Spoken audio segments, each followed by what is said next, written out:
हाँ भाई, good morning all of you.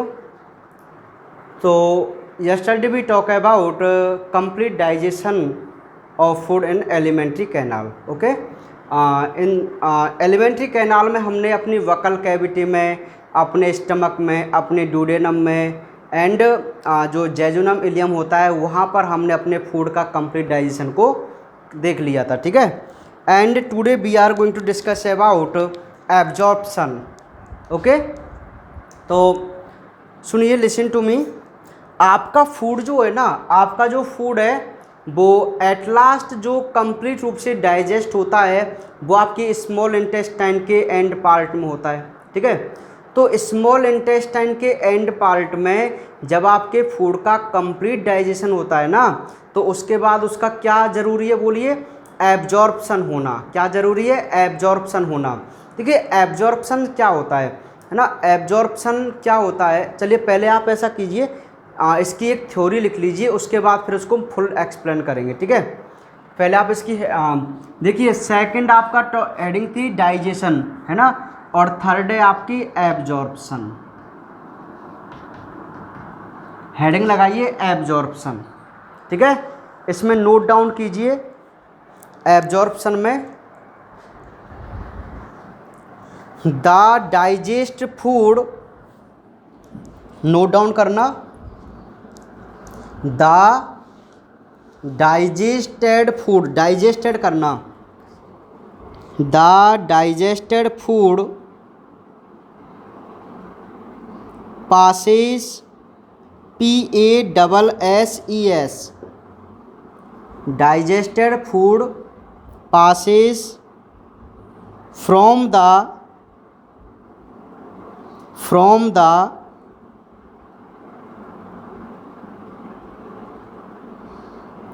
alimentary canal, from the alimentary canal into the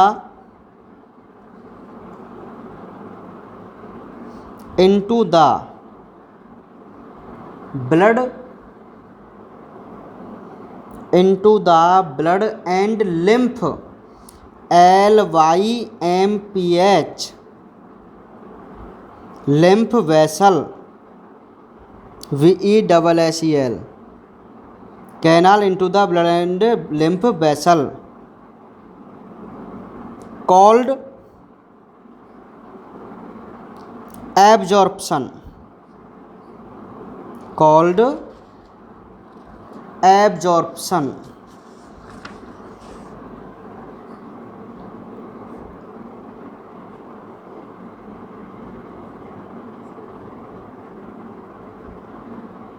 Absorption. Next point. Absorption occurs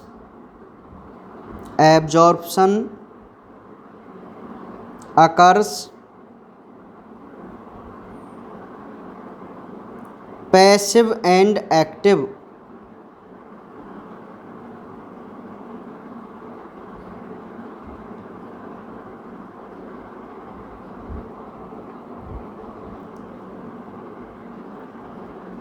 Passive and active.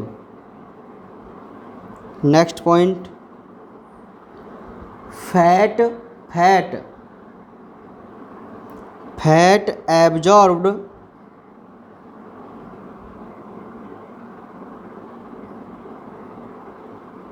by passive absorption,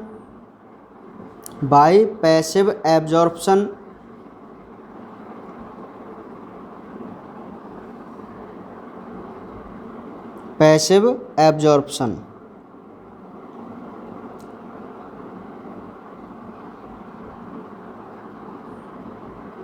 Next point. Fructose, FRUCTOSE, fructose absorbed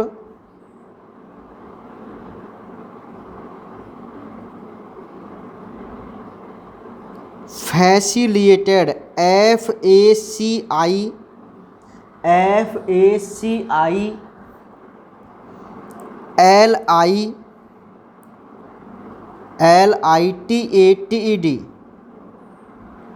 facilitated diffusion.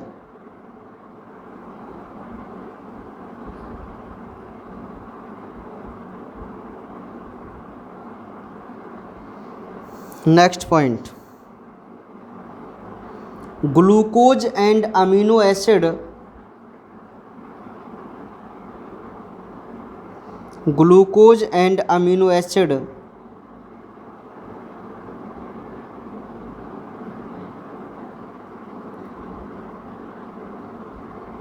absorbed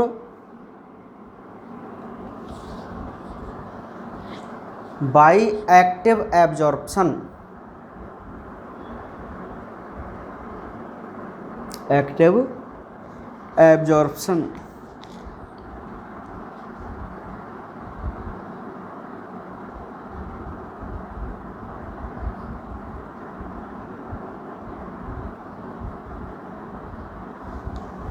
next, अब इसमें एक सब heading लगाओ absorption में ही सब heading है absorption of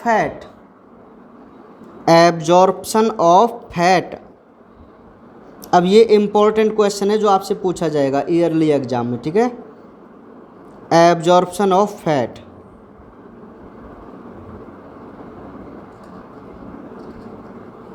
तो लिखिए इसमें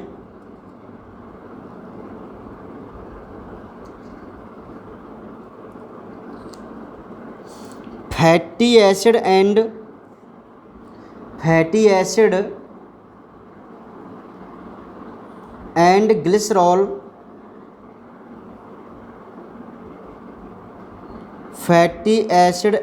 glycerol are insoluble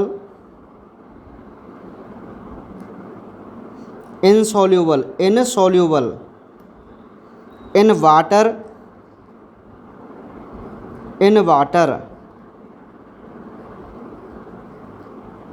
and cannot be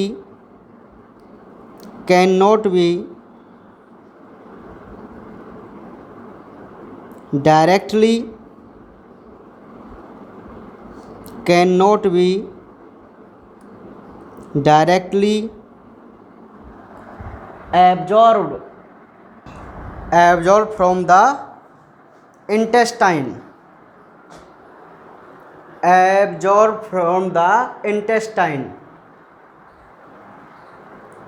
कर ले note down. Next point, they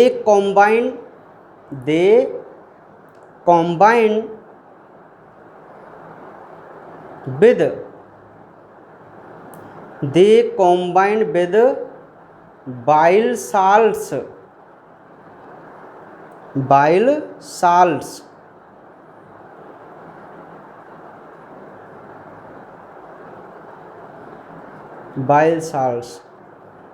next point, bile salts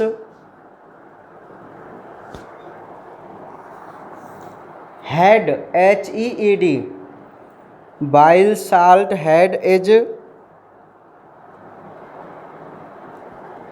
hydrophilic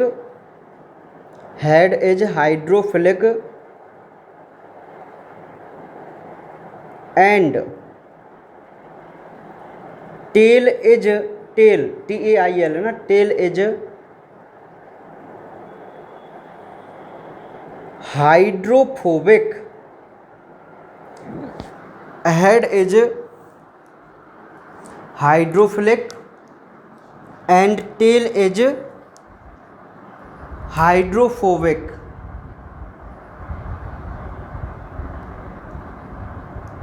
So it arrange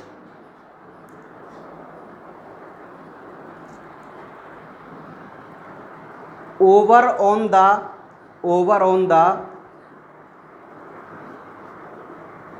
fatty acid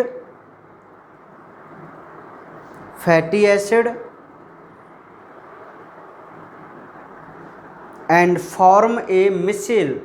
micelle वही जो आपने 10th क्लास में पढ़ी थी, है ना, सोप, और उसमें पढ़ी होगी ना, मिसेल।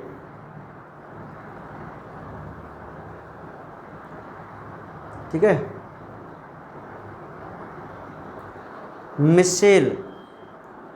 नेक्स्ट पॉइंट, मिसेल की स्पेलिंग सही लिखना, MICELLE,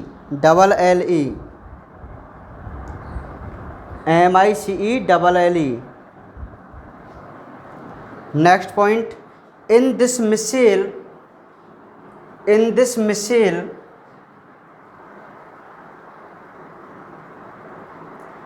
peripheral side bile salts, in this missile peripheral side bile salts and in the center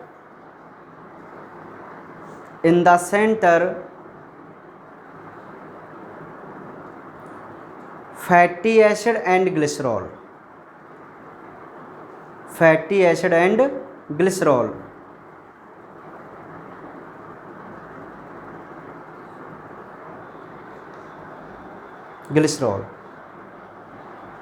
next point, when missile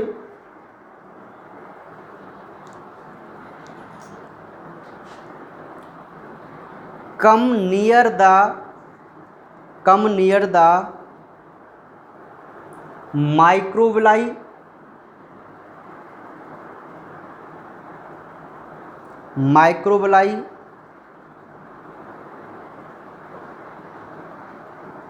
then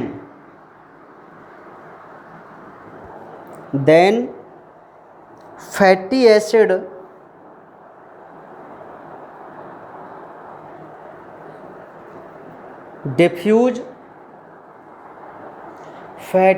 diffuse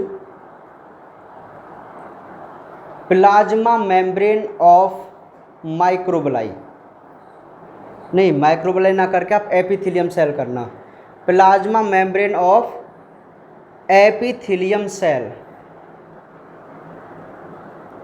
EPITHELIUM है ना,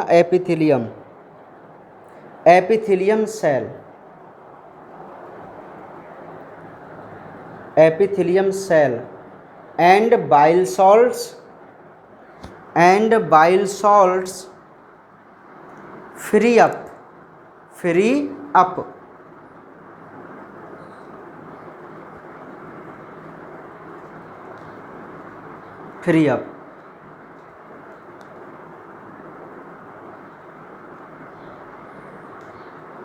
okay.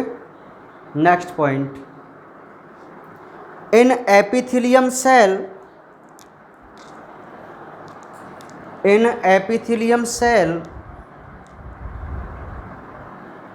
Rough endoplasmic reticulum, epithelium cell जो होती है ना उसमें रफ एंडोप्लाज्मिक रेटिकुलम होती है,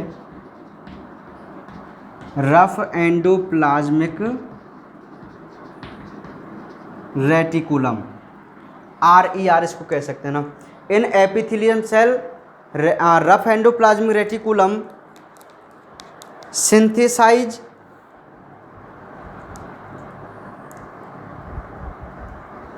ए protein layer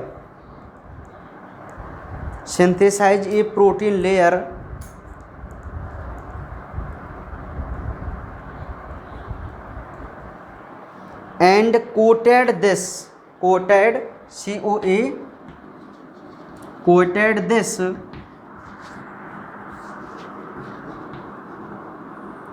fatty acid molecules, coated this fatty acid molecule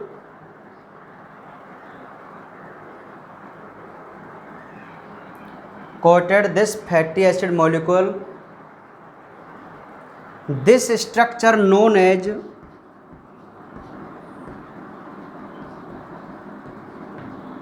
chylomicron, this structure known as chylomicron.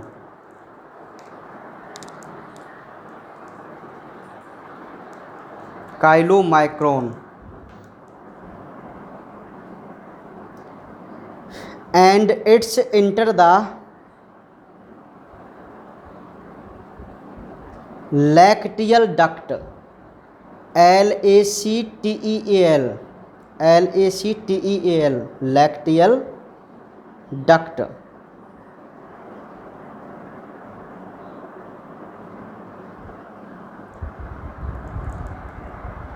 lacteal duct।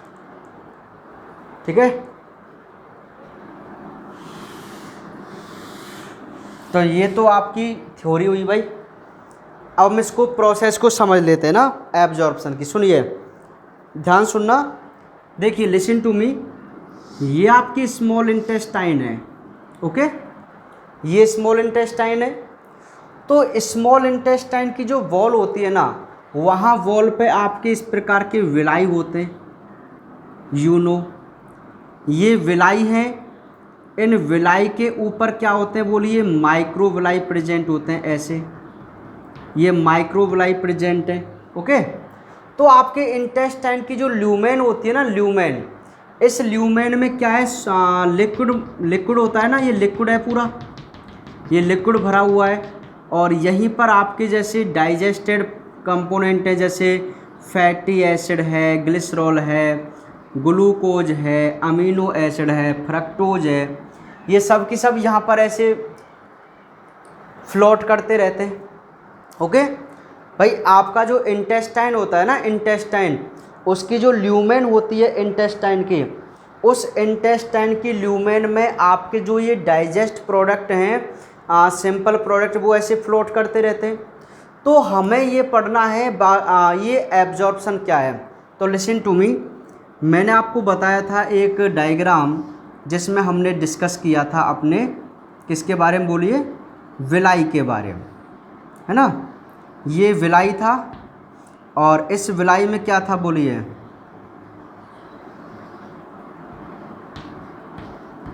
ऐसे मैंने आपको एक डायग्राम बताया था, ठीक है, एक डायग्राम मैंने आपके सामने ड्रॉ किया था उस समय।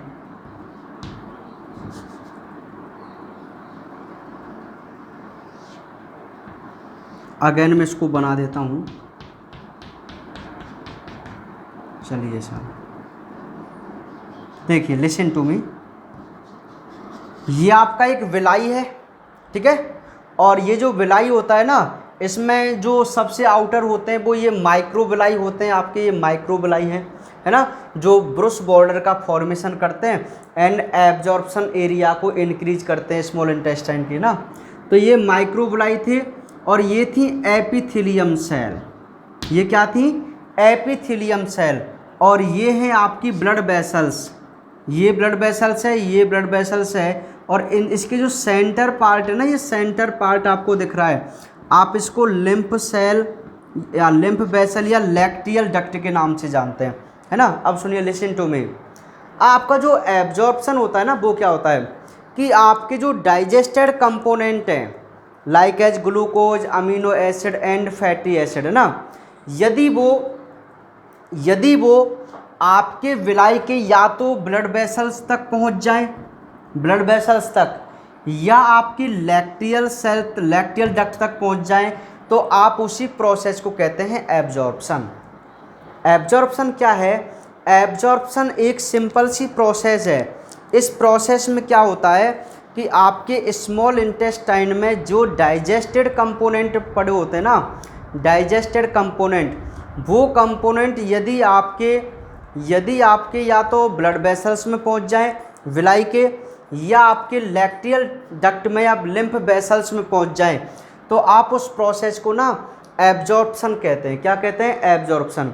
तो सुनिए, listen to me, important point, जो आपका फैट है, फैट, उसका तो एब्जॉर्प्शन होता है bye the help of lymph vessels, है ना। और जो आपके ग्लूकोज एंड अमीनो एसिड हैं, वो डायरेक्ट एब्जॉर्ब होते हैं ब्लड वेसल्स में। ये डिफरेंट और इम्पॉर्टेंट क्वेश्चन है। क्या डिफरेंट है कि आपका जो फैटी एसिड एंड ग्लिसरॉल है ना, उसका एब्जॉर्प्शन तो होता है लिम्फ वेसल से, और ग्लूकोज अमीनो एसिड जो है फ्रक्टोज वगैरह इनका होता है किससे, ब्लड वेसल से। तो ये डिफरेंट है इसमें, ठीक है, तभी तो डेफिनेशन में दोनों चीज़ें आती हैं, एक लिम्फ वेसल्स और एक ब्लड वेसल्स।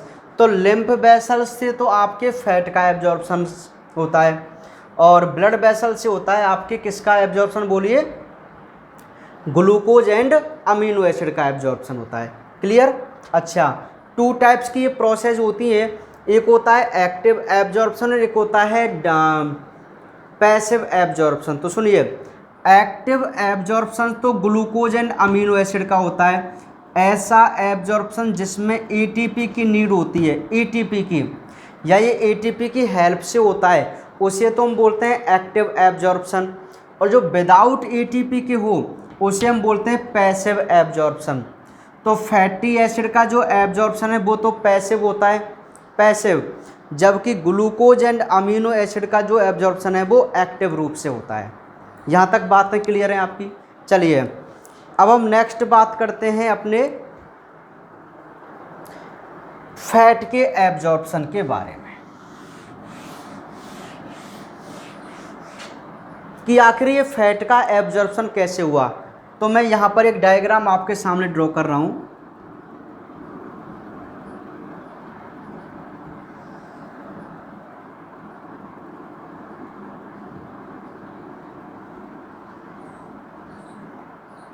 ये जो आप डायग्राम देख पा रहे हैं ना, ये जो रिप्रेजेंटेशन है, लिसन टू मी, ये क्लियर दिख रहा है आपको? मुझे कुछ चौकों का यूज, हाँ दिख रहा है आपको ना।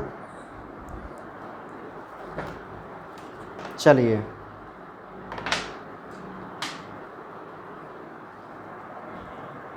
सुनिए, ये जो स्ट्रक्चर आपको दिखाई दे रही है ना, ये स्ट्रक्चर है आपकी एपिथेलियम सेल।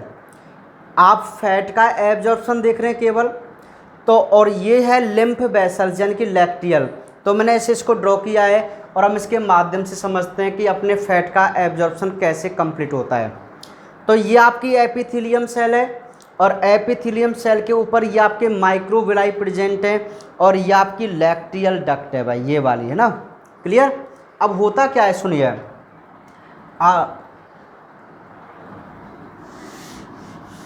आपकी जो स्मॉल इंटेस्टाइन है, इस स्मॉल इंटेस्टाइन में क्या है, एक फैटी एसिड का मॉलिक्यूल ऐसे पड़ा हुआ है, ये रहा भाई, ये ल्यूमन में पड़ा हुआ है ना। तो इनकी क्या कैरेक्टरिस्टिक्स होती है कि ये इनसॉल्यूबल होते हैं वाटर में, या मैं कह सकता हूँ ये हाइड्रोफोबिक हैं। You know hydrophobic and hydrophilic, है ना। वाटर लविंग को तो आप क्या कहते हैं, हाइड्रोफिलिक कहते हैं, और वाटर हीटिंग पार्ट को आप क्या कहते हैं, हाइड्रोफोबिक कहते हैं। यू क्लियर, ठीक है। नेक्स्ट, तो ये जो फैटी एसिड मॉलिक्यूल्स है ना, ये वाटर हीटिंग होता है, ठीक है। अब जब ये वाटर हीटिंग होता है तो ये कभी भी यहाँ तक रीच आउट नहीं पहुँच आना, इसके टच में नहीं आ सकता है। माइक्रोविलाई के टच में आ सकता है क्या, बोलिए आप। अरे जब ये वाटर से रिएक्ट ही नहीं करता तो यहाँ पे तो लिक्विड लिक्विड है पूरा, तो ये इसके नज़दीक तक नहीं पहुँच पाता है, इसके नियर नहीं जाता। कौन, फैटी एसिड, ठीक है। और जब ये इसके टच में नहीं आएगा माइक्रोविलाई के, तो इसका एब्जॉर्प्शन नहीं होगा फैटी एसिड का, है ना। तो क्या सिस्टम होता है हमारी बॉडी के अंदर कि जो अपने बाइल सॉल्ट्स भी तो होते हैं, बाइल सॉल्ट्स, तो वाइल सॉल्ट्स इसके चारों ओर घूमते रहते हैं। वाइल सॉल्ट भी तो हमारे इंटेस्टाइन के ल्यूमेन में ट्रैवल करते हैं। तो ये वाइल सॉल्ट भी क्या करते हैं, इसका जो हेड पार्ट है, हेड, वो तो होता है हाइड्रोफिलिक, और ये पार्ट होता है हाइड्रोफोबिक। कौन सा, टेल वाला पार्ट। तो ये ना इस प्रकार से अरेंज हो जाता है पेरिफेरल साइड में, किसके, फैटी एसिड के, ऐसे अरेंज हो जाएगा। देखिए हो गया अरेंज, ठीक है। तो इस अरेंजमेंट में आपको क्या रिप्रेजेंटेशन दिखाई दे रहा है कि ये जो फैटी एसिड है वो तो इन द सेंटर पार्ट है, और जो आउटर है पेरीफेरल साइड में वो आपका बाइल सॉल्ट्स है ना, और उसमें भी आउटर साइड कौन है, बाइल सॉल्ट्स का कौन सा पार्ट, बोलिए बोलिए, आप बोलेंगे साहब हेड। और हेड क्या होता है बाइल सॉल्ट का, हाइड्रोफिलिक होता है। कैसा होता है, हाइड्रोफिलिक होता है। तो अब ये इससे रिएक्ट कर जाएगा, ठीक है। तो अब इसने क्या बना दी, एक मिसेल बना दी। मैं इसको कह सकता हूं कि ये मिसेल बन चुकी है, ठीक है। अब इस मिसेल में क्या है, ये तो है बाइल सॉल्ट्स, और ये कौन है भाई, फैटी एसिड।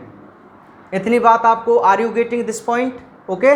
फर्स्ट वन क्या हुआ कि जो हमारा, हमें आपके फैट का एब्जॉर्प्शन करना है, यानी कि फैट को हमें लैक्टियल डक्ट तक पहुंचाना है। तो हमने क्या पता चला, वी नो दैट कि जो अपना फैट है वो तो इनसोल्यूबल है वाटर में, तो ये यहाँ तक है ना रीच नहीं कर पाएगा, यहाँ तक, कहाँ तक बोलिए, माइक्रोबलाई तक। तो होता क्या है, जो अपना वाइल सॉल्ट्स होता है ना, वाइल सॉल्ट, वो यहाँ ट्रेवल करता रहता है ब्लड वेसल्स में, सॉरी इंटेस्टाइन के ल्यूमन में क्या है, ट्रेवल करता रहता है। तो ये जो बाइल सॉल्ट्स होता है, इसका जो हेड पार्ट है वो तो हाइड्रोफिलिक होता है, और जो टेल पार्ट है वो हाइड्रोफोबिक होता है। क्लियर। तो ये इस पे ऐसे अरेंज हो जाता है फैटी एसिड के चारों ओर, है ना। फैटी एसिड के ओवर ये एक ओवरलैपिंग कर लेता है इस प्रकार से, और form out a structure which called micelle, ठीक है।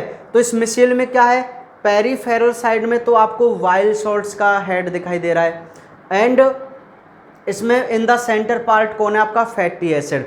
अब ये जैसे ही इसके निकट आता है, नियरेस्ट आता है इसके, यहाँ पे आ सकता है ना, इसको लेके आ सकता है ना, ठीक है, लेके आ सकता है ना, बोलिए। अरे इसके निकट लेके आएगा ना इसको, ये नियरेस्ट लेके आएगा, इसके टच में ले आएगा भाई। किसके टच में, माइक्रोबलाई के टच में। अब माइक्रोबलाई के टच में जैसे ये मिसेल आती है, इसके सेंटर पार्ट में जो फैटी एसिड का मॉलिक्यूल था, ये फैटी एसिड का मॉलिक्यूल ये इसमें डिफ्यूज हो जाता है और आपके यहाँ पे आ जाता है, ठीक है, डिफ्यूज हो जाएगा। अब डिफ्यूज होगा ना तो पता है क्या होगा, ये जो आपके बाइल सॉल्ट हैं वो हो जाएंगे फ्री, ये हो गए फ्री अगेन। अच्छा क्यों फ्री हुए, क्यों फ्री हुए बोलिए। ये फ्री होते हैं किस वजह से, ये फ्री होते हैं ताकि ये अगेन अदर मॉलिक्यूल्स के साथ क्या बनाएं, मिसेल बनाएं, इसलिए फ्री अप होते हैं कौन, बाइल सॉल्ट। और इसको ये रिलीज कर जाते हैं कहाँ पे, एपिथेलियम सेल के पास। अब आपका फैटी एसिड जो है वो एपिथेलियम सेल के पास पहुंच चुका है। अब एपिथेलियम सेल तो सेल है, और सेल में सेल ऑर्गेनेल्स होते हैं, और आपने एक ऑर्गेनेल्स का नाम सुना होगा जिसे आप बोलते हैं क्या, रफ एंडोप्लाज्मिक रेटिकुलम। क्या बोलते हैं, रफ एंडोप्लाज्मिक रेटिकुलम बोलते हैं ना, rough endoplasmic reticulum. Two types की, ओहो माय गॉड, चलिए कोई बात नहीं।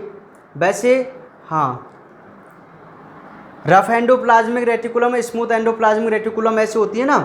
तो ये एंडोप्लाज्मिक रेटिकुलम पता है क्या करती है, ये endoplasmic reticulum just like this ऐसे होती हैं, आपके प्रेजेंट होती हैं। ये आप मान लीजिए आपकी एंडोप्लाज्मिक रेटिकुलम है, ठीक है। तो ये एंडोप्लाज्मिक रेटिकुलम पता है क्या करती हैं, आपका जो ये फैटी एसिड है ना, इसके ऊपर एक लेयर चढ़ा देती हैं, किसकी, प्रोटीन की लेयर। किसकी लेयर, प्रोटीन की लेयर। ऐसे ये प्रोटीन की लेयर इसके ऊपर चढ़ा देती हैं। तो अब इस संरचना का नाम होता है काइलोमाइक्रोन। क्या नाम होता है इसका, काइलोमाइक्रोन। ये इंपॉर्टेंट पॉइंट है, आपसे कोई पूछे कि व्हाट इज काइलोमाइक्रोन, तो chylomicron is a structure in which protein layer, मतलब जो लिपिड मॉलिक्यूल है ना, उस यदि उस पर हम प्रोटीन लेयर चढ़ा देंगे, कोटेड कर देंगे प्रोटीन लेयर से, तो हम इससे काइलोमाइक्रोन बोलते हैं, ठीक है। और फिर ये काइलोमाइक्रोन एक्सोसाइटिस के माध्यम से कहाँ पे पहुँचती है, आपके लैक्टियल डक्ट में। कहाँ पे पहुँचती है, लैक्टियल डक्ट में। आप इसको लैक्टियल डक्ट कह सकते हैं, या आप इसको लिम्फ वेसल्स भी कह सकते हैं। तो अब ये आपका कंप्लीट फैट का क्या हुआ है भाई, एब्जॉर्प्शन हुआ है ना। फिर ये लैक्टियल डक्ट के माध्यम से ब्लड वेसल्स में, और फिर इसका ट्रेवलिंग होता रहता है, इसका काम होता है। तो ऐसे फैट का एब्जॉर्प्शन कंप्लीट होता है, फैट का एब्जॉर्प्शन। ओके, ठीक है भाई। तो इसका नाम क्या है बोलिए, ये है माइक्रोविली, इसको मैं बोलता हूं एपिथेलियम सेल। तो ऐसे आपका फैट का एब्जॉर्प्शन कंप्लीट होता है। अब आप इस डायग्राम को बना सकते हैं, बढ़िया सा डायग्राम बनाओ, है ना।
कर लिया draw.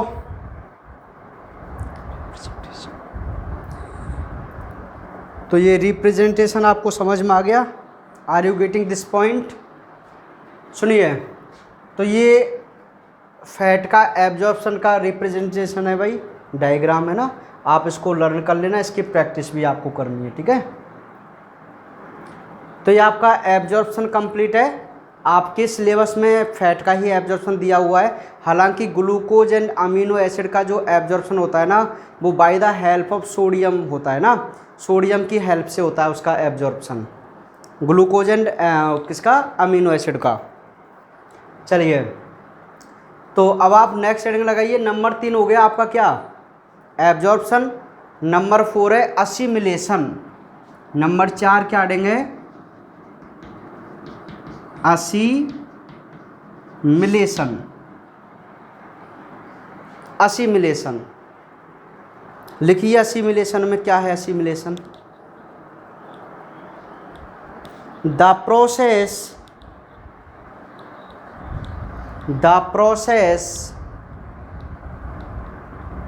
in which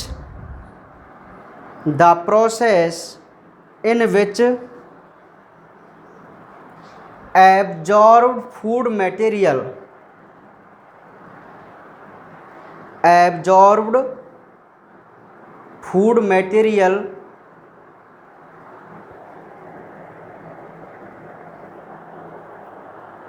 enter into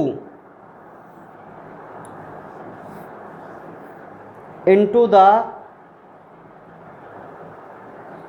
organ cell, enter into the organs cell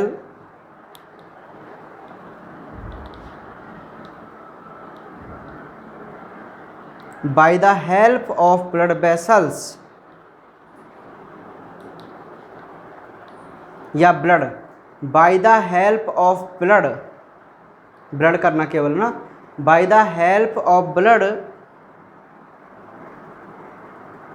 and produce energy. The process in which absorb food material enter into organ cell by help blood and produce energy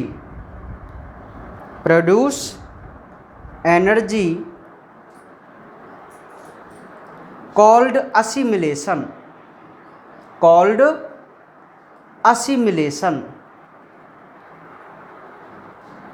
तो ये assimilation है।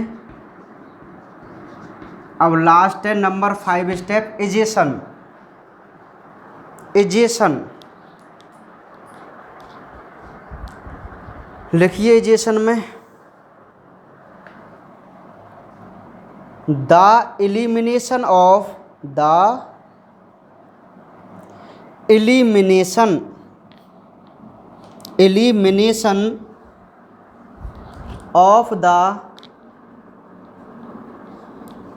indigestible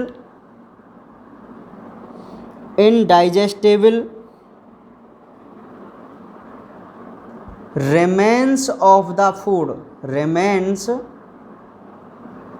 indigestible remains of the food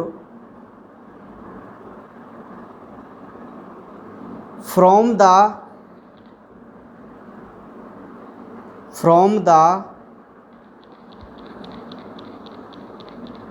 alimentary canal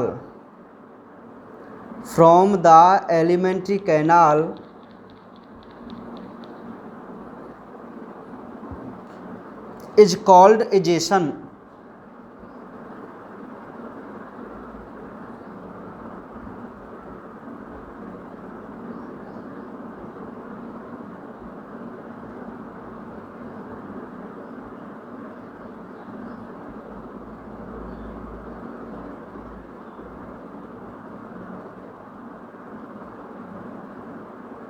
एजेशन। Next point लिख लीजिए इसमें,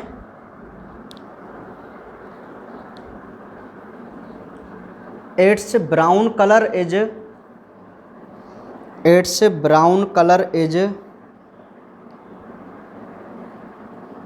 due to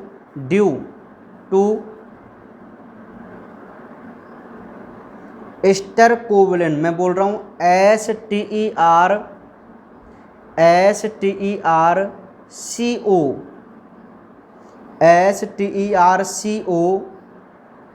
DILIN, underline करना stercobilin को, due to ester covalent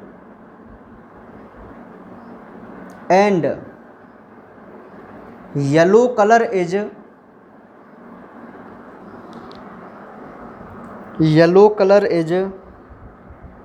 due to bilirubin,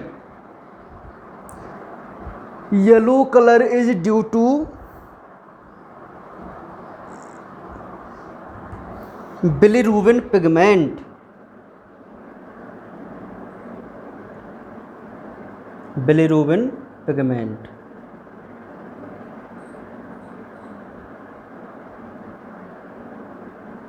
ठीक है, तो ये भाई आपका जो एलिमेंट्री कैनाल में फूड का डाइजेशन है ना, एलिमेंट्री कैनाल में फूड का डाइजेशन वो कंप्लीट है। ठीक है, अब एक दिन के लेक्चर में ये पूरा चैप्टर आपका समाप्त हो जाएगा। उसमें हम कुछ डिजीज़ के बारे में स्टडी करेंगे ना, एक माल न्यूट्रिशन पढ़ेंगे, आपने क्वाशियोरका और मेरस्मस के बारे में सुना होगा है ना, और एक थोड़ी सी डिजीज़ पढ़नी है बस। ठीक है, आपका चैप्टर 16 कंप्लीट। अब सुनिए, देखिए एब्जॉर्प्शन क्या है, सुनना मेरी बात को, एक प्रोसेस है, एक सिस्टम है।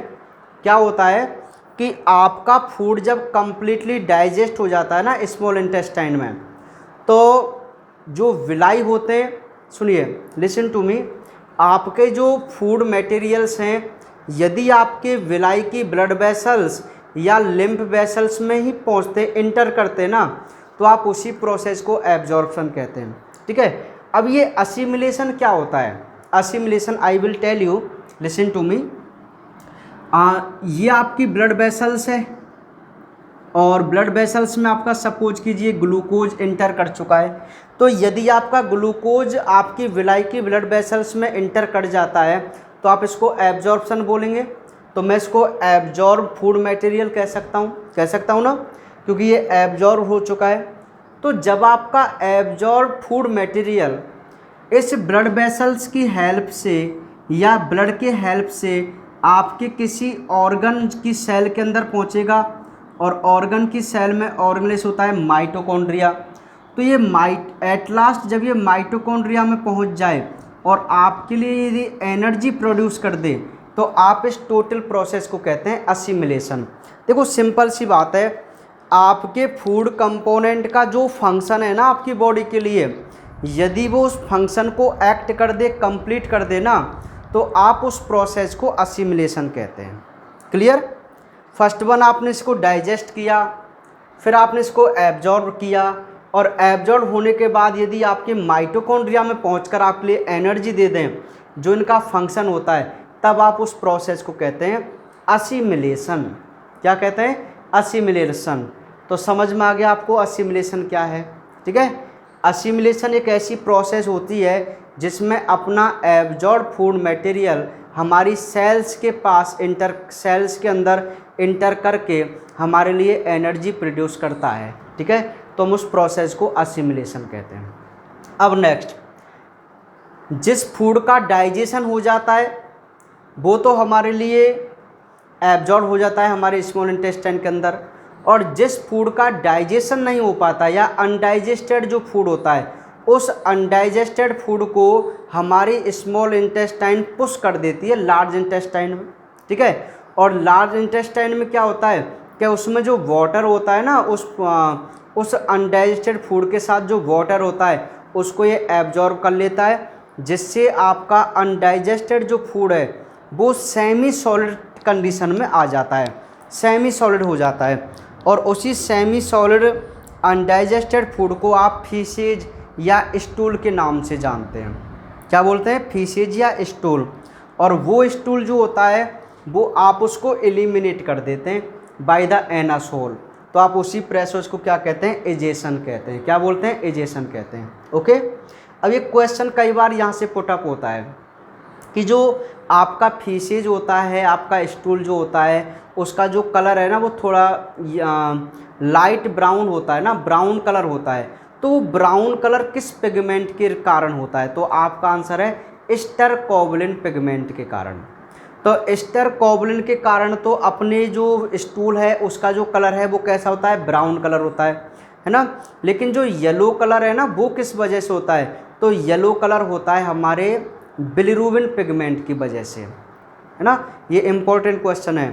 ब्राउन कलर तो श्री राम, देखिए आपके स्टूल का ब्राउन कलर तो होता है किसकी वजह से? स्टरकोबुलिन पिगमेंट के रीजन से, due to presentation of stercobilin and due to एक येलो पिगमेंट बिलिरुबिन की वजह से आपका कौन सा कैसा होता है? वो येलो कलर का होता है। क्लियर? तो ये बात है भाई। तो ये आपका एक दिन का चैप्टर और है, उसके बारे में हम नेक्स्ट क्लास में डिस्कस करेंगे। ओके।